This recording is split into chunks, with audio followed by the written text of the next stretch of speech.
दोस्तों, मैं फॉर्मेलिटी में नहीं जाऊंगा। हम लोग कोशिश ये कर रहे हैं कि जो 2 स्प्लिट सेशन थे उसमें से वो दोनों सेशन हम लोग यहीं करें, एक के बाद एक। और सुबह से जैसे जानते हैं कि अपन लेट हो गए थे, इसलिए थोड़ा हम लोग समय की क्रंच को ये कर रहे हैं। ठीक है। अभी जैसे देखा आपने कि ये जो एजुकेशन पॉलिसी है और अपना जो ध्येय है जो यहाँ लिखा हुआ है, यहाँ लिखा हुआ है, उसी के आधार पे हम लोग थोड़ी सी बात करेंगे। ठीक है। मैं इसको थोड़ा सिंप्लीफाई करूंगा। सिंप्लीफाई ऐसे करूंगा, क्या किया है उस पर नहीं जाएंगे, किसने क्या किया क्या नहीं किया। हम लोग ये समझने की कोशिश करेंगे कि आज की परिस्थिति क्या है और इस गरीब समाज की परिस्थिति क्या है, पिछड़े समाज की परिस्थिति क्या है। और अगर हमको ये समझ गया तो हमको ये भी समझ जाएगा कि हमको क्या जरूरत है, और फिर हमको वो सब इस पॉलिसी में मिल रहा है या नहीं मिल रहा है। इतने तरीके से हम लोग बात करेंगे। अब जो अपने महामानव हैं, महात्मा ज्योतिबा फुले से लेके शाहू महाराज और उसके बाद बाबा साहब, और फिर जैसे सर ने उसमें एक बात जोड़ा अपना संविधान, तो ये सब की बातें यही उनका है कि एजुकेशन को गवर्नमेंट का सपोर्ट चाहिए। बिना स्टेट फंडिंग के गरीबों का एजुकेशन नहीं हो सकता। महात्मा फुले ने जब हंटर कमीशन को बोला, उस समय उन्होंने यही कहा कि भाई तुम हमसे टैक्स लेते हो, ये गरीबों के भौहों की पसीने का पैसा है, तो ये ब्राह्मणों की शिक्षा पे खर्च मत करो, हमारी शिक्षा पे खर्च करो। तो ये सीधा सीधा बोलना है कि गवर्नमेंट का सपोर्ट आपको लगेगा। मैंने आपको सुबह एक बोला था कि आप इनडायरेक्ट टैक्स करीब 4.5-5 लाख करोड़ का देते हैं। इनकम टैक्स का जो है वो डायरेक्ट टैक्स है, वो करीब 4-4.5 लाख होता है, और ये 4.5-5 लाख होता है इनडायरेक्ट टैक्स। तो अगर कोई आपको बोले कि भाई तुम टैक्स नहीं देते हो, तो उसको बोलना भैया इनडायरेक्ट टैक्स देता हूँ। कपड़ा खरीदेंगे आप, बस में बैठेंगे आप, पेट्रोल खरीदेंगे आप, कोई भी चीज़ खरीदे वहाँ इनडायरेक्ट टैक्स होता है। जीएसटी सब उसी टैक्स का भाग है। दूसरा चीज़ जो लोगों का बोलना था कि एजुकेशन जो है वो सस्ता होना चाहिए और एक्सेसिबल होना चाहिए। सस्ता कैसे होगा? प्राइवेटाइजेशन तो नहीं होगा। और अगर ये धोरण प्राइवेटाइजेशन को सपोर्ट करने के लिए है या उसी के लिए है, तो फिर ये आपके फायदे का नहीं है। सपोर्ट आपको सिर्फ सस्ता करके नहीं, उसके लाइवलीहुड के लिए भी चाहिए। तो स्कॉलरशिप चाहिए, फ्रीशिप चाहिए, हॉस्टल की सुविधा चाहिए। और हॉस्टल की सुविधा क्यों चाहिए? क्योंकि आप गांव में रहते हैं, आपका यूनिवर्सिटी शहर में है, आप शहर में आएंगे तो कैसे करेंगे? तो आपको हॉस्टल चाहिए, खाने पीने के लिए सपोर्ट चाहिए। इसलिए अगर आपके गांव में ही यूनिवर्सिटी हो तो आपको कहीं घर से जाने की ज़रूरत नहीं है। लेकिन बाबा साहब ने उस समय ये बोला था कि एजुकेशन के समय में स्कॉलरशिप हो, बच्चे को मिले, उसके घर वालों का निर्वाह करने के लिए नहीं मिले। अब यहाँ हायर एजुकेशन में आपका जो हालत खराब होने वाली है वो तो है, प्राइवेटाइजेशन के कारण वो हालत और तेजी से खराब होगी। ठीक है।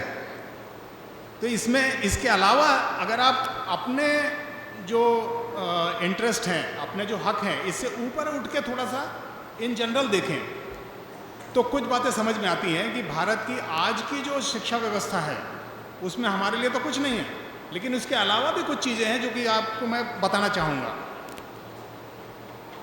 पहला चीज़ है मेडिकल एजुकेशन, दूसरा चीज़ है वेटरनरी एजुकेशन, तीसरा चीज़ है एग्रीकल्चर एजुकेशन। आपकी 75% के आसपास जनता जो है एग्रीकल्चर और एग्रीकल्चर बेस्ड इंडस्ट्री में या व्यवसाय में जुड़ी हुई है, और आपके एग्रीकल्चर एजुकेशन कितने कम है।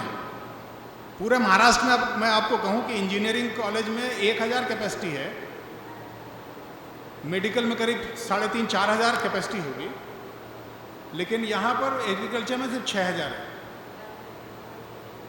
नए एग्रीकल्चर कॉलेज खोलने के लिए, यूनिवर्सिटी खोलने के लिए परमिशन नहीं है, और न ये जो इस्टेब्लिश्ड हैं वो खोलने की कोशिश करते हैं। प्राइवेट वाले उतरना चाहते हैं, लेकिन वो जो रिक्वायरमेंट्स हैं वो बहुत स्ट्रिंजेंट है। सिमिलरली मेडिकल एजुकेशन में पूरे भारत में 86,000 ही कैपेसिटी है मेडिकल एजुकेशन की, इसलिए ये लाखों लोगों को चाइना, यूक्रेन, रशिया, यहाँ जाना पड़ता है। 14-15 लाख लोग नीट की परीक्षा देते हैं और सिर्फ 46 लाख लोग जो है 86,000 लोग जो हैं वो एडमिशन ले पाते हैं। तो ये जो गैप है, ये गैप आपकी एक्सेसिबिलिटी को रोक रहा है। आप इंजीनियर, आप डॉक्टर बनना चाहते हैं, ऐसे बहुत सारे बच्चे हैं 2-2 साल 3-3 साल नीट की तैयारी करते हैं। तमिलनाडु में 3 साल पहले एक शेड्यूल कास्ट लड़की जिसका 12th में 97% आया था और नीट में उसका परफॉर्मेंस खराब हो गया था क्योंकि वो सीबीएसई बोर्ड के आधार पर है, स्टेट बोर्ड के आधार पर नहीं है, इसलिए उसने सुसाइड कर लिया था। और आज जो सर ने राजन कमेटी की बात की है तमिलनाडु गवर्नमेंट ने, ये उसी का परिणाम है। इसके अलावा 2 चीजें और आपको बताऊंगा, फिर मैं पॉलिसी के मामले में आऊंगा। फंडिंग तो है, ठीक है, एक इशू कि आपके इनएडुकेट फंडिंग है, लेकिन उससे भी बड़ी चीज है कि जो कास्ट बेस्ड डिस्क्रिमिनेशन है एजुकेशन में, उसको एड्रेस करने के लिए कुछ नहीं है। और अगर आपने रिलीजियस बेस्ड और संस्कृत नॉलेज सिस्टम की बात अगर एजुकेशन में आप डालेंगे तो आप डिस्क्रिमिनेशन को बढ़ावा देने वाले एलिमेंट्स को आप एजुकेशन में डाल रहे हैं। सिर्फ एक इस बात से कि ये डिस्क्रिमिनेशन को और बढ़ाएगा, आपका खून खौलना चाहिए। सर ने आरटी की बात की है, उसमें ये बोलूंगा आरटी अपने नॉर्मल रिजर्वेशन जो है वो 50% है, 15%, 7.5%, 27% ये सब मिला के, ठीक है। आरटी में सिर्फ 25% का रिजर्वेशन है और उसमें SC/ST का मिला के SC/ST OBC के लिए सिर्फ 12% का रिजर्वेशन है, 12.5 का। और ये हम 2009 से सह रहे हैं, इस पर छोटे मोटे ग्रुप काम कर रहे हैं, लेकिन एक बड़ा जन आंदोलन नहीं हो रहा है। और ये पॉलिसी आरटीई का को तारीफ करती है, आरटीई की, जो आपके अब रिप्रेजेंटेशन को, एजुकेशन में रिप्रेजेंटेशन को कम कर रही है आरटीई एक्ट या ये पॉलिसी, उसको ये पॉलिसी न्यू एजुकेशन पॉलिसी उसको कहती है कि ये बहुत अच्छा काम किया है इसने, यानी आपको एजुकेशन से निकाल के बहुत अच्छा काम किया है, ये उनका कहना है। This is what is between the line, ठीक है। अब हम लोग चलते हैं, कोई भी पॉलिसी हो उसकी एनालिसिस करने के लिए क्या है, उसके एनालिसिस करने के लिए हमको 3 चीज देखने की जरूरत है कि इसका विजन क्या है, उसके गोल क्या है और उसकी स्ट्रैटेजी क्या है। अगर अपन ये समझ गए हैं कि इनका विजन जो है वो ब्राह्मणीकरण को लाना है, गोल है आपको मिटा देना, तो उनकी स्ट्रैटेजी क्या होगी। और फिर अगर यह स्ट्रैटेजी है उनकी, तो अब आपकी स्ट्रैटेजी क्या होना चाहिए।